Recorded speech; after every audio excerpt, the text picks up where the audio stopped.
What's up, everybody? Welcome to the Pick Six Podcast, CBS Sports Daily NFL Podcast. I'm Will Brinson. I'm your host. Sometimes we do more than one show per day, or sometimes we do more than 5 shows per week, I guess is the proper way to put it. It's basically like these go to 11 for those of you that like Spinal Tap jokes. And if you do like Spinal Tap jokes, you're at the right podcast. Happy birthday, America. It's July 4th. And what can be more American than subscribing to our YouTube channel? Go do it. Find it. It's on Twitter. It's hard to explain. It's like buried within CBS Sports' YouTube channel. So you pretty much have to go to my Twitter page at Will Brinson or at Pick Six Pod, and you can find it there. You might even be able to go to John Breech's Twitter page and find it at John Breech. Of course, you should be following him. Great tweets about cats and kickers. Plenty of talk about kickers, which, speaking of things that are American, we were talking about all American kickers on this podcast. Like Ray Finkel. Fireworks are going to be flowing, Brinson, because Finkel is Einhorn. Einhorn is Finkel. What better way to spend your 4th of July than talking about the top 10 kickers and punters in the NFL? I know you couldn't think of a better way. That's why you decided to host this show on the 4th of July. This was your idea. You said, let's pull Breech off his holiday. We'll have him talk about it on the 4th of July. And America wins on her 244th birthday, I think it is. That is terrible math. Is that good math? I don't know. Is it bad math or good math? I don't know. How old is America? I should probably know that. How old is Earth? Who knows? Who can predict these things? I mean, it's really science is out the window in 2020. Now I'm going to do quick math. I want to point out that Breech is right. 244th. That's right. I can't really explain the math I was doing, but it was bad. Anyway, Breech, thanks for joining us on this American holiday. You skipped apple pie. You skipped hot dogs. You just want to talk kickers. That's how addicted to kickers you are. And in fact, we're also going to talk punters. How many people do you think, like if you polled 100 random people who are football fans, how many people could name 10 kickers? It's funny you asked that question. I think that probably if you polled 100 random people, I think probably 60 or 70 could name 10 kickers. But if we switch that to 10 punters, I think it's like 5. Yeah, I think the number goes way down, and I think it's under 20 because most people know their punter. And then there's a couple big name punters that we'll talk about later on that I think people probably know. But other than that, I think the average football fan could probably name 4 punters. How many professional NFL writers, like national NFL writers, could name 10 punters right now? I'm dead serious. We called them on the 4th of July. They're drinking a little bit, and we're like, all right, man, we're putting you on the spot. Name 10 punters. The number's not 100%. There's definitely people who wouldn't be able to name 10 punters. Should we call literally right now on the? It's not. I mean, we're recording this a little early, but you can pretend it's the 4th of July. Should we call Pete Prisco and see if he can name 10 punters? I don't know if Prisco could name. I think he could. Prisco knows a lot about the league, so I do think he would probably pull it off. But I think it would take him a second. I'm going to ask Pete right now if he can name 10 punters right now. Brinson is texting this man live. He's not going to respond by the I'm time he responds. Jamie, Pete, and former Pick Six podcast member Nick Costas were on a thread. I think I could name 10 punters if you. I think during the season I could easily name 10 punters. But in the middle of season, like in the middle of June, I just don't know. Like without looking at the list, like I think I would get to 10. But it would be around. I would have to do it in a way where I was like going through a list of teams. So, anyway, let's get to the kickers. Kickers, I could easily do. And you actually ranked all 10 of them. What was the criteria for the ranking, Breech? Well, here's how I start off. Before I do anything, I look at it as if all the kickers were free agents. If there was a kicker draft tomorrow, which kicker would be drafted first? And because with kickers, it's really that simple. You want a kicker to be able to do basically 3 things. You want to be able to kick it through the uprights because if you can't do that, you're bad. You need to be able to make your field goals. You need to be strong. You got to have a strong leg, but you don't want too much strength. You don't want to have that at the expense of your accuracy. And a good example of that is Brett Maher of the Cowboys, who has probably one of the top 3 strongest legs in the NFL, but is nowhere near this top 10 list because he can't kick it straight. We saw him hit multiple 60-yard field goals, but he can't hit a 40-yard field goal, which is a problem. I also like longevity. If you've been kicking the NFL for a long time, it is not easy to keep a kicking job. We have the kicking carousel. All these players being flown in every Tuesday after a kicker misses field goals on Sunday. Kickers get replaced all the time. So if you've been able to keep your job, that means you're probably pretty good. And then, obviously, this is the part that doesn't necessarily apply to other positions, and that is the mental aspect of kicking. We have seen so many meltdowns over the years. In the past 15 years, Mike Vanderjagt had a huge playoff miss, almost never heard from again, just never recovered mentally. Blair Walsh had that huge one, Vikings Seahawks back in that playoff game. Oh, God, that one. Yeah, and then he was, boom, just never recovered mentally, wasn't able to kick in the NFL anymore. So there is a huge mental aspect of that. And so you want to see that kickers can handle pressure, and that also helps you get on this list. Okay, I like it. And so it doesn't necessarily matter, like stats don't matter to you as much. Like they do, but they do, you know what I'm saying? Like that, like you're not basing it on. It's like we talked running backs with Patrick Walker, and it felt like he was leaning heavily on, like the actual production. Like Alvin Kamara doesn't have a 1,000-yard rushing season, so he got left off. I mean, for me, I would put him on regardless of the stats. Like you're not leaning heavily on like 2019 stats as a 2020 predictor. I mean, I am looking at the stats, but here's the thing with kickers is that there's so many nuances that, like, if you kick in a dome and you have better stats than a guy who kicks in Denver or Chicago in these cold weather cities, that doesn't necessarily mean you're a better kicker. Warm weather kickers are at an advantage, which I'll talk about later. So you're facing different conditions. Some kickers who do kick in domes, if you're in the AFC South, you might play 12 games in domes out of your 16, so you never really have to deal with the weather. So you kind of have to factor those things in also. So when you're picking these kickers, are you taking them out of their element, or you know what I'm saying? Like, so like if say Chris Boswell, for instance, right? Yeah, Chris He Boswell kicks for the Pittsburgh Steelers, as everybody knows. I didn't just double check that. So Boswell kicks in Pittsburgh. That's a much harder place to kick. Would you then ding him for being in Pittsburgh, or are you doing these independent of weather when you're selecting the kicker? No, Boswell. So, and actually Boswell was a name who came up a lot in tweets when our CBS Sports HQ came out, because people thought he was ranked too high because he had a horrible 2018 season. 65% of his field goals. I think he was dead last in the NFL. And everybody's like, why is Boswell on the list? But then he rebounded in 2019, had a huge year. I think he was top 4 in accuracy, and that does play a part. If Boswell is the seventh most accurate kicker in NFL history, but let's say last year he was the 8th most accurate kicker, and you had another guy who was the 5th most accurate kicker, and their only difference was 1 missed field goal. Well, I'm not going to hold that against Boswell because he is kicking. Heinz Field is notoriously one of the most difficult places to kick. So if you're hitting 88% of your field goals in Heinz Field, that to me, that's as good as hitting 90% in a dome, because there's no guarantee that dome kicker could maybe hit 95%. Yeah, exactly. Yeah, okay, sorry. So you're giving credit for guys who have to kick in difficult conditions. Right. So if your numbers are a little bit lower, that it just depends why they're lower. All right. Now that we've gotten that out of the way, Debo is worried this podcast is going to run long, and he's right. It is. Happy birthday, man. I know. Let's get to the list. Checking in. And the only reason he's on this list is because you wanted to do a kicker podcast. You knew if you included an Eagles kicker, then Debo would seek you out to do a kicker podcast. And he did. You were right. Jake Elliott. Where was he drafted? Yes, 5th round of the 2017 NFL draft, has been with the Eagles for the last 3 years. 84% of his kicks made ever since he stepped in as a 22-year-old rookie. Has made 94% of his extra points, and 9 of 15. Only attempted 15 kicks, 5 a year from 50 yards or more, but has a nice percentage from there, Breech. Why did he check in at number 10 for you? Fun fact about Jake Elliott, he was actually drafted by the Cincinnati Bengals. And not only that, but the man who held his draft card and announced the pick was John Breech. So I forgot about that. That's right. Jake Elliott. Why did the Bengals not keep him?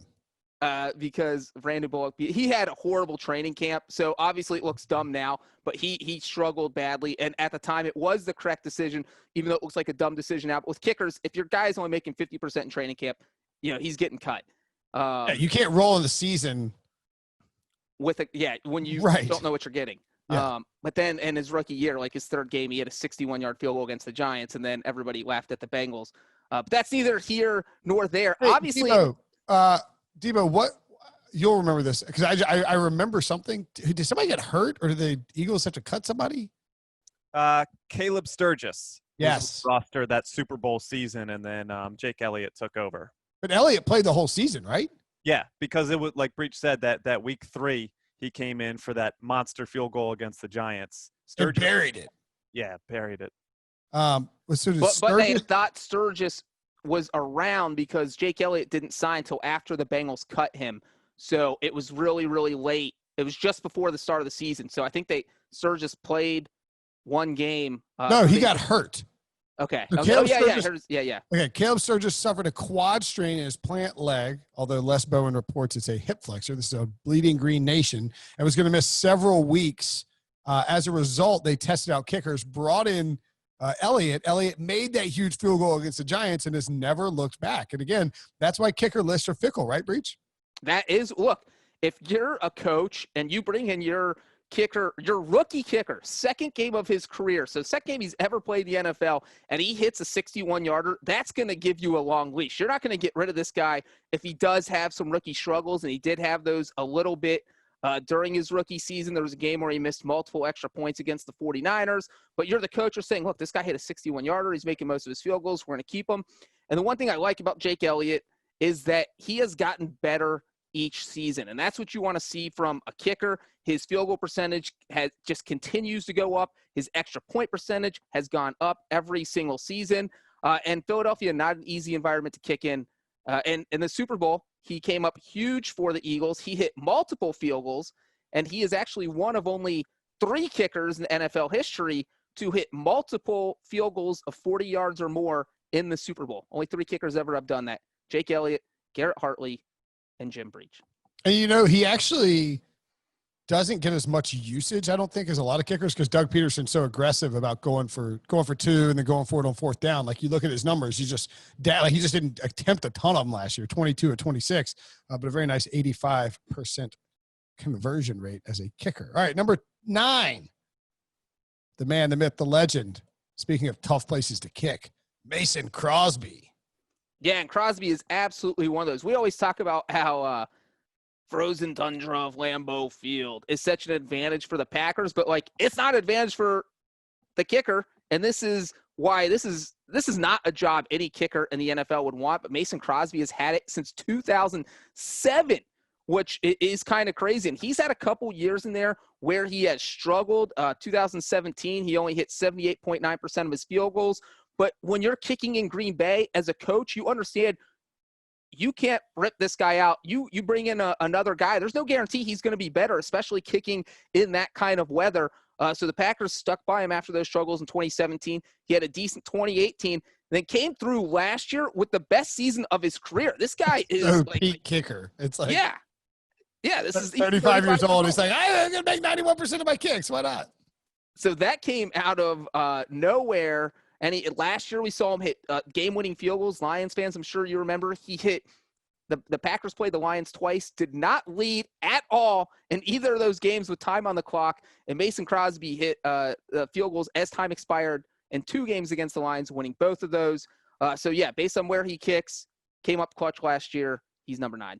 And for the record, Mason Crosby, 87.8% of his field goals from 30 to 39 yards over the course of his career. That's really good. Like, he doesn't miss those chip shotters. If you look at even his bad season in 2012, he was 2 of 9 from 50 plus.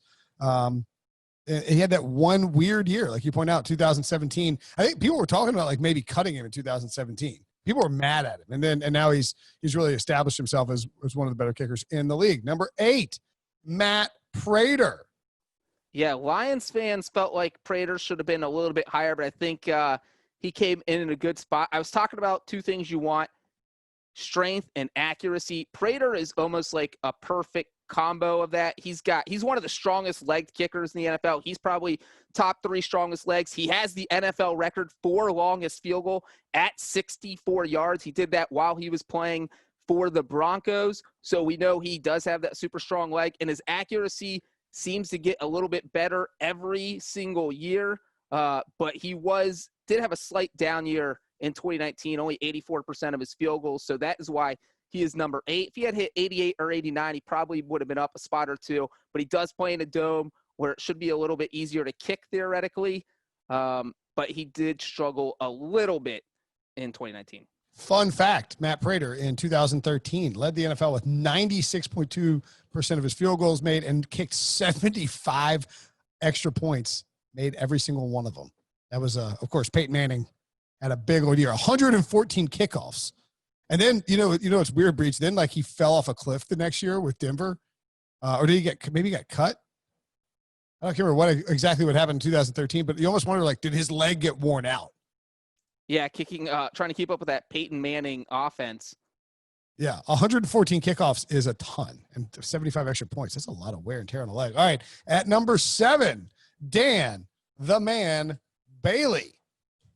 Dan, the man, Bailey. What's funny is that the Cowboys, you remember this was a total surprise when Dan Bailey got cut by the Cowboys before the 2018 season. He, at the time, 4 or 5 years into his career, he was the most accurate kicker in NFL history. He injured his groin in 2017, didn't really bounce back very strong. So the Cowboys kept him in 2017. He only hit 75% of his field goals, had a rough training camp, got cut in favor of Brett Maher, and then 75% of his field goals in 2018 with the Vikings, and it looked like this was another guy whose career was going to be over because he wasn't going to be able to bounce back from his injuries. But he did. Last year, he was one of the best kickers in the NFL. He hit 93.1% of his field goals. And so based on what he did his first 4 years, where he was one of the top 3 kickers in the NFL, combined with what he did last year, that is how Dan Bailey got to number 7 on this. I didn't anticipate asking this question, but where is Greg Zuerlein on this list? Current Cowboys kicker. Greg the Leg Zuerlein, did he fall off the list after a tremendous run? He had 8 years with the Rams, made 82% of his field goals, but just 72.7 last year. Are you out on Greg the Leg? That is, well, I'm glad you asked that, Brinson, because Greg Zuerlein is not on this list. And a reason for that, and it's the same reason that Stephen Gostkowski is not on this list. And I'm glad you asked this after the Dan Bailey ranking because it has to do with injuries. I do not trust any kicker who is coming off an injury. We saw a few times last year. Ryan Suckup with the Titans got injured last offseason. Titans ended up having the worst kicking situation in the NFL. Suckup, career horrible year, was never able to bounce back from his injury. Adam Vinatieri, dealing with an injury in the offseason, came in, had a horrible year last year. Dan Bailey, dealing with the injury in 2017, had 2 horrible years. And so there's no guarantee that Zuerlein, he was dealing with a groin injury in 2018. I'm not sure what happened during that offseason, but in 2019, he just wasn't good. And, obviously the Rams let him walk in free agency, so it feels like they may not think he's a top 10 kicker anymore. And Gostkowski is dealing with a hip injury, which is pretty serious for kickers. And he's absolutely, if he's 100% healthy, he's a top 5 kicker. But I don't know if he's healthy. He's still in the free agent market, so he is also not on this list because of that. All right, number 6, we mentioned it before, Chris, the Boswell. I'm just making up dumb nicknames for these guys at this point. Plays in Pittsburgh, kicks in Pittsburgh. Boswell, not quite top 5, but sort of. Boswell has been, what's the word I'm looking for? He's only 28. He's got 1 Pro Bowl, but he's been at one point in time, I think it was 2018, where Steelers fans did not like Chris Boswell and wanted him sliced and diced and cut on out of there. Everybody wanted him out. He only hit 50% of his field goals from 40 to 49 yards in 2018. You want to be hitting probably 90% from 40 to 49. He was hitting 50. He only hit 65% of his field goals in 2018. It was just a horrible, horrible season. Mike Tomlin was basically being asked every week, are you going to cut this guy? Are you going to get rid of him? But Tomlin stuck by him, and it paid off. Boswell is one of the best kickers in the NFL last year, kicking at Heinz Field, hit 93.5% of his field goals, which is an insanely high number. Anything over 90% is awesome. And let me say this, he was one of 3 kickers. There were only 3 kickers in the NFL who were perfect on extra points, because you're not making every extra point ever since it's been moved back. Boswell went 28 of 28, and he's been in the NFL for 5 years. In 3 of his 5 years, he's hit 90% more or more of his field goals. So if he had not had that disastrous 2018 season, if he had hit, say, 85% of his field goals that year, he would probably be third or fourth on this list. But that disastrous year was such a disaster that we couldn't put him in the top 5. Number 5, a man who disgusts me, Will Lutz, because he's one of those freaks who only has one L in his name. Like, what are we doing? That's worse than Wills with an S. What are we doing? One L Will? Get the hell out of here, pal. I'm going to start calling you Wills, man. Will Brinson. I do know a Will, so I feel bad. He's a child, so I feel bad. Like, is his name William, and they shorten it to Wills? I don't know. Maybe it's Williams. Although my middle name is Williams, so maybe my parents should have called me Wills. Will Lutz, 4 years in New Orleans, has made 87.5% of his field goals. He was undrafted, coming out of Georgia State. Has made 97% of his extra points, which is maybe it's not surprising because he's in the dome, but he has been as rock solid for the Saints ever since he landed in New Orleans.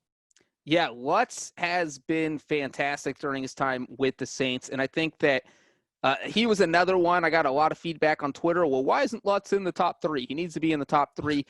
Are people really doing that? That people take their kickers ranking a lot more seriously than I thought. But I was ready to argue back, so that is okay. Lutz is the only top 5 kicker that kicks in a dome. I think kicking a dome does give you a slight advantage because you don't have to worry about the weather. So his percentages should be a little bit higher. But he had a great 2019 season. He doesn't really miss big kicks, and I don't think that he should necessarily be in the top 3. I think he could eventually be in the top 3. I think 5th is a good spot for him right now. And when you're the Saints, you need a clutch kicker because the offense moves the ball downfield all the time. Don't always score a touchdown. You got to know you can get points on the board, and Will Lutz does that for New Orleans. All right.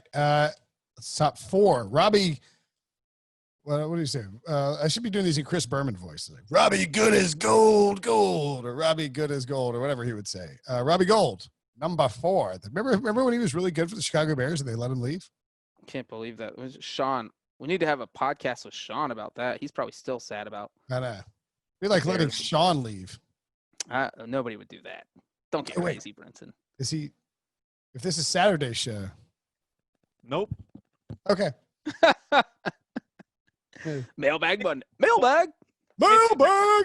But also maybe check Twitter if you're hearing this. Yeah. All right. Anyway, so Robbie Gould actually had a bad year in 2019. Now, and I got grilled on this, but again, I am always ready to defend my rankings with stats. Robbie Gould did have a bad year. So let me say this. The Bears dumped him after the 2015 season. 2016 was Chicago. He hits 100% of his field goals. 2017, 95.1% of his field goals, second in the NFL. 2018, 97.1% of his field goals. That led the NFL. This is what the Bears let go. Now, last year, he hit 74.2% of his field goals. He ranked in the bottom 5 of the NFL. But I am cutting him some slack, and here is why. Number 1, the 49ers had a rookie punter, which means they had a rookie holder. Mitch Wishnowsky is from Australia. These Australian guys, they didn't grow up catching a football and put it down to holding. It takes some adjustment. Holder is actually a pretty difficult job. I don't think most people understand that. And when you're a kicker, you have to trust that your long snapper is going to do his job and your holder is going to do his job before you can even kick the ball. So 2 things have to happen before you can do your job. And so I think there is not a full amount of trust there yet. And then the other part is that the 49ers went through 4 different long snappers in 2019. Kyle Nelson, their normal starter, got suspended. I don't know how a long snapper gets suspended. So while he was out, they had 3 guys. And with those 3 long snappers, Robbie Gould went 12 of 19 through the first 6 weeks of the season. That is a horrible number. So that is 7 missed kicks. Then when Kyle Nelson came back, Gould finished the season 17 of 18, and he also hit 2 big field goals in the Super Bowl, 3 field goals in the NFC title game, including a 54-yarder. So once he had his normal snapper back, he was back to his normal self. Also, he kicked 85% of his field goals he made 85% of his field goals that were inside 50 yards, so that's good. You might have said that. I tuned out because the HBO announced that Curb Your Enthusiasm is coming back for another season. Oh, that's exciting. 11th season, very exciting. Number 3, Josh Lambo. You know what? I don't know. This is probably the thing that blew my mind the most about these rankings. So we had our CBS Sports HQ Twitter account tweet out our rankings. And you know who I got the most blowback from? Josh Lambo fans. I didn't know Josh Lambo. I didn't know that Jacksonville had fans, let alone like fans of their kicker. Maybe it's because he's the only good player on the roster, but the Jags fans were out in full force ripping me for not having Lambeau at number 2 at least. They said he was too low. I'm like, he's number 3. And some of them were trying to make the argument that he was better than Justin Tucker, which is just that's just bizarre. If you gave any NFL team a choice to pick one kicker to kick for them next year, they would all take Justin Tucker. So that is just hands down. He can't be, and I'm spoiling Justin Tucker's number 1. But so Josh Lambo had a fantastic year last season. He led the NFL in field goal percentage, 97.1%, which was better than Tucker. He only missed 1 extra point. But here is why Josh Lambo is not number 1.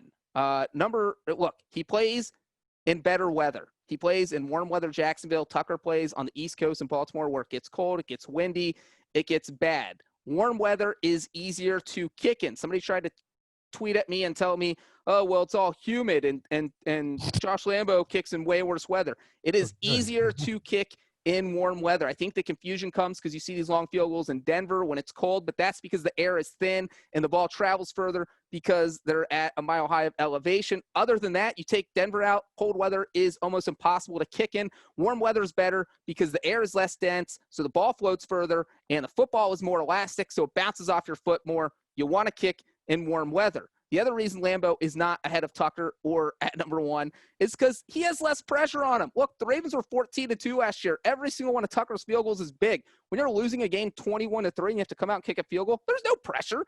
So Lambeau should be making his kicks.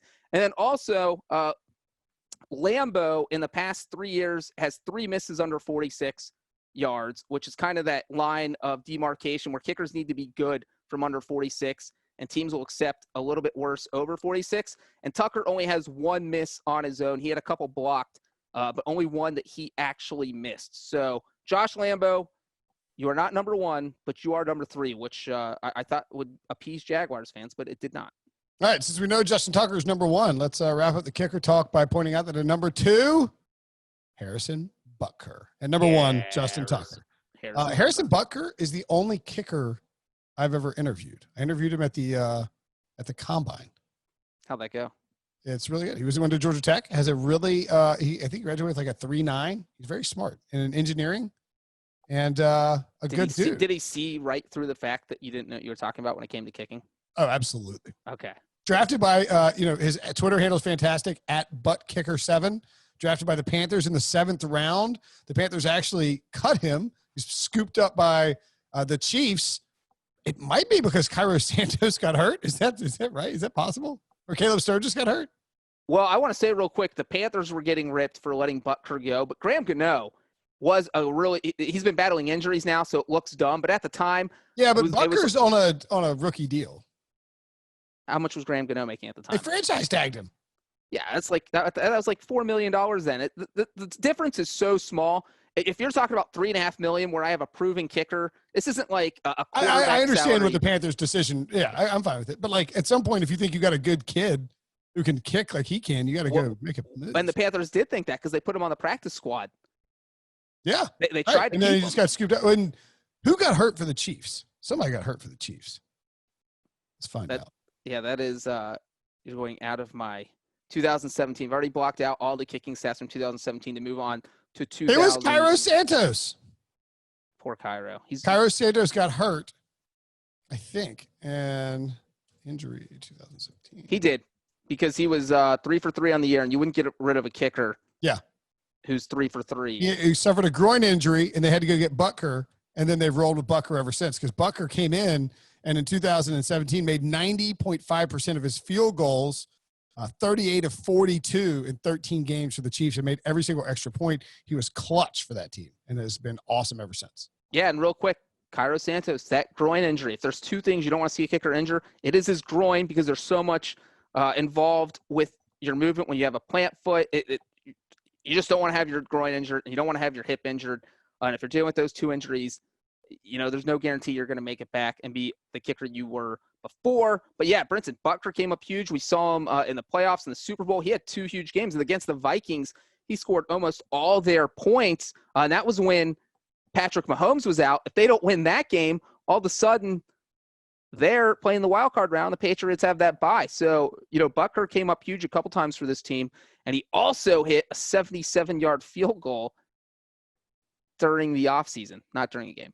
Anything you want to add on your man's Justin Tucker? Are we good? I will just say that he is hands down. Is he the greatest kicker of all time? I was on JLC, Jason Lockenforder's radio show, and I think from a talent standpoint, he is the best kicker in NFL history. Now, I'm not sure he'll get to the Hall of Fame. I think if he does this for hear me out. If he does this for 3 or 4 more years, I do think he will get to the Hall of Fame. But you just never know. You look, there's only 2 true kickers in the Hall of Fame: Juan Centerud, Morton Anderson. Morton Anderson had to play almost forever. He was the NFL's all-time leading scorer. Now Vinatieri's the all-time leading scorer. I think Vinatieri will get in, but Vinatieri has these iconic kicks. Everybody knows the Super Bowl game winners. The snow kick against the Raiders is probably the greatest field goal in NFL history because it's such a low percentage kick. And so Justin Tucker doesn't have those iconic kicks that Hall of Fame voters kind of associate with putting someone in. I don't know that they're going to put someone in on talent alone, but right now he's the most accurate kicker in NFL history. He's probably the greatest talent. The Ravens need to get some of those iconic kicks in there for him. You know what? Sadly, is going to hurt the Ravens or hurt Justin Tucker's Hall of Fame case.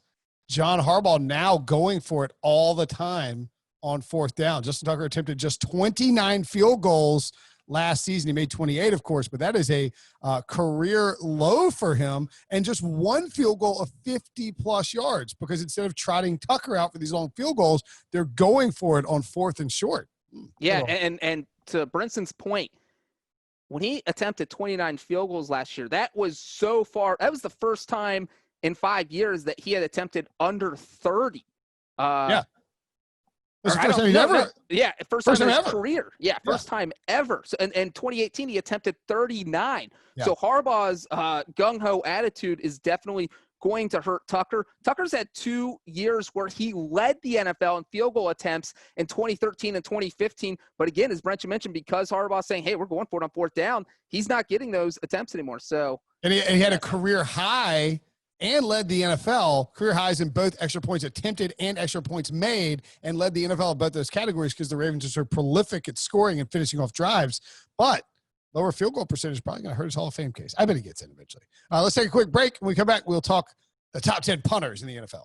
So it wasn't enough to have Breech do top 10 kickers. They said, why not? Let's be crazy. Let's toss out top 10 punters. We're ranking all the positions. We need content. And here we are on Saturday, July 4th, ranking top 10 kickers. We're not going to go through them individually, Breech, because, frankly, we have to go get drunk. Punters are people, too. It is July 4th. That is true. We're sorry, punters. That is why you don't record podcasts on July 4th, because you have a finite window to work with. The bottom 5, Kevin Huber, Michael Dixon. Michael Dixon lower than I thought. Cameron Johnston, Logan Cook, and Brian Anger, the man famously drafted by the Jacksonville Jaguars in the 3rd round of the 2012 NFL Draft, a California kicker. He was taken just a couple of spots ahead of this quarterback you may have heard of, Russell Wilson. And now he punts for the Houston Texans. Tell me about that bottom 5 there. Yeah, I would say the biggest backlash I got here was that Sam Cook from the Ravens did not make the list. I think you could probably switch him in there with Huber at number 10. But Ravens fans, the reason Sam Cook didn't make it is because 3 of the past 4 years, his net yardage has been under 40. That is not a great number for an NFL punter. And look, the Ravens also giving up a ton of punt return yards. They've been one of the 5 worst teams in, I think, 3 of the past 4 years, which is surprising because John Harbaugh is a special teams coach. He's got this loaded field goal unit. I'm surprised that he has let the punt team just surrender all these punt return yards. But other than that, you mentioned Dixon. Dixon had a phenomenal rookie year, was a Pro Bowler. He lost 3 yards off his punting average and just kind of fell back to earth. He kind of had that adrenaline of his rookie year. He was still a very good punter, just definitely not as good as he was during his rookie year in 2018. And his Australian buddy, Cameron Johnston. We have 2 Australians on this list, Brinson. Australian punters are huge in college now. Yeah. There's like an Australian pipeline, Australian punters for like all these like big schools have gone with Australian punters. Okay, we so should have gotten Outback Steakhouse to sponsor the bottom 5. I don't eat enough Outback. Yeah, maybe bloomin' onion, man. You don't eat the bloomin' onion? Well, I'm saying I don't eat it enough. Like I think it's pretty That's good. what I'm saying. You can get a whole day's worth of calories in one bloomin' onion. So if you're like really hungry, you hit the bloomin' onion, dude.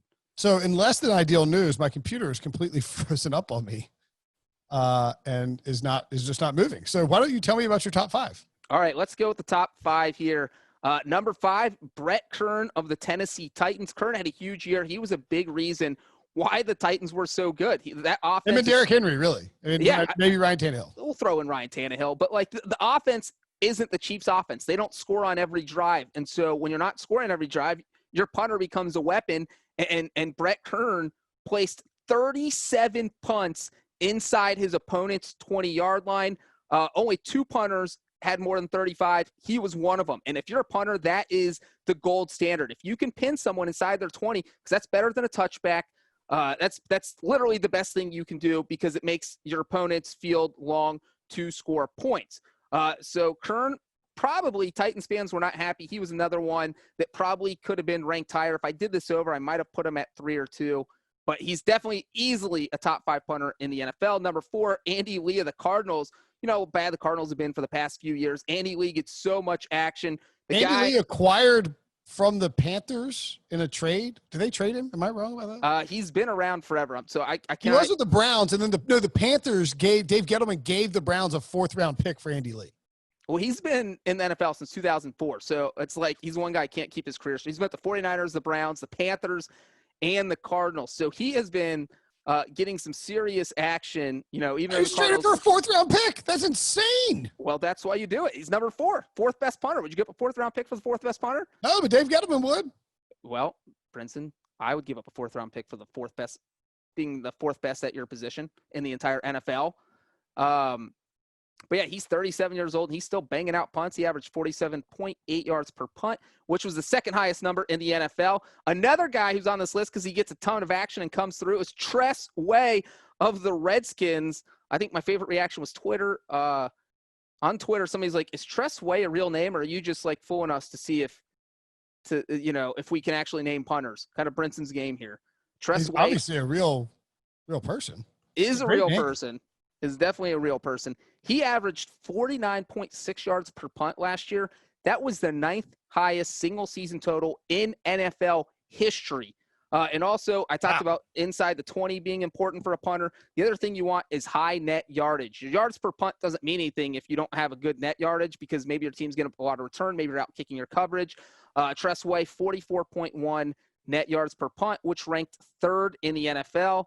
Number 2 on the list, Brinson's boy, Jionni Hecker. And, Hecker is the only person on this list who I didn't just consider as punting. I consider that this guy's an actual weapon. Yeah. The Rams regularly use him for fake punts. The guy's completed more passes in an NFL career than Taysom Hill. So Jionni Hecker absolutely is not just a great punter.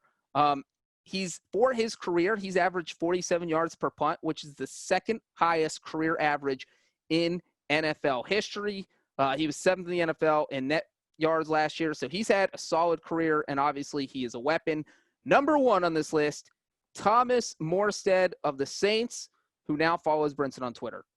That's right, and you, Thomas. Shout out to Thomas Morstead. So you ranked him 1st overall on the punter list. Then he followed you on Twitter, and I went out and followed him. He immediately followed me back. I like that idea that you can follow somebody and they get a notification that says you followed him. I would like to point out that Morstead wasn't already following me, and I gave him some sort of special treatment because he was following me. That is not the case. This was looking at the numbers, and Morstead came out as the best punter. He put nearly 50% of his punts inside his opponent's 20-yard line. We talked about how important that is. He forced 21 fair catches. So that's good because your coverage team is taking out of the equation. And now fair catches are good if you have a high net average, because if you have 60 fair catches, but your net average is only 35 yards, that's not good. You're just getting these short punts, and the returner can't return it. Morstead, a bunch of fair catches, but he had a net average of 43.1, which ranked 5th overall in the NFL last year. He has had a top 10 net punting average in the past 9 years, and he's ranked in the top 5 in 7 of the past 9 years. So his net punting average has been top 5 in 7 of the past 9 years, including last year, and he is the 3rd highest yards per punt in NFL history average, and that is 46.9. So Morstead has been crushing it. He does kick indoors, but that's not the same as field goals. There's kickers have a lot more to deal with. Punters, it's the weather is a factor, but unless it's major, unless there's 40-mile-an-hour winds, there's not a huge difference. Yeah, and I mean that really speaks to the Saints. Like I think we sleep on. I mean, obviously we're special teams sort of comes in third place when you're talking about offense, defense, and special teams. But it's pretty clear. I mean, like the Saints have a very well-rounded roster. It's why the Saints have gone 13-3 the last 2 years. Like it's not just offense. It's not just Drew Brees. No, absolutely. JLC asked me who Locking For asked me who I thought had the best kicker punter tandem, because they thought Tucker and Cook should be number 1, but I told them I thought that Will Lutz and Thomas Morstead would be number 1, and that Tucker and Cook probably number 2. But again, you're talking about 2 of the best teams. They understand, 2 coaches who understand how important special teams are, and if you have one of the best punters and one of the best kickers, that puts you ahead of the game, because there's going to be 1 or 2 games per season that come down to a field goal. There's going to be 1 or 2 games per season that come down to field position, and if you have a kicker who can make that field goal or a punter who can flip the field, all of a sudden you're ahead of the game. And if the difference between the number 1 seed and the number 2 seed is 1 game, maybe that game is something that your punter or kicker wins for you. And now that there's only 1 home field advantage, 1 seed gets that in each conference, kickers and punters may be a lot more important in 2020. I love it. Great stuff, Breech. Hope everybody has a happy and safe and non-Jason Pierre-Paul-like July 4th. And if you're over 21, I'm already – if you're drinking – We're hammered right now. Yeah. I mean, I'm not yet. Wasted. As soon as I get off with Brinson, I have to drink just to, cope with talking to Brinson for an hour. So this is going to be a crazy 4th of July for me. Debo has developed a very bad drink. Brinson, this is 5 a.m. that people are listening to this right now, so – good for you. Is it? It could be. If they're up that early. I don't know, but anybody's getting up that early, Debo. Why would people be up at 5 a.m. on July 4th? I don't know. Some people, it's like you wake up early for Christmas. It's America's birthday. You open America's presents. You get up early. Are we releasing this on YouTube at the same time as the podcast or earlier? This will be also a July 4th treat on YouTube for our viewers and listeners. So in other words, people are going to see me wearing this yellow shirt for 4 straight days. Exactly. Okay, cool. It's a holiday weekend. You don't have to change. Yeah, but it is conceivable that I've been wearing this shirt for 4 straight days. My wife actually made fun of me for wearing the same gray shirt for 2 straight days. So that's exciting. Happy birthday, America. Everyone have a great July 4th. Breech, thank you for your diligence in the kicker and punter special teams industry. There's no one better at it in the national NFL media. Talk to you soon, buddy.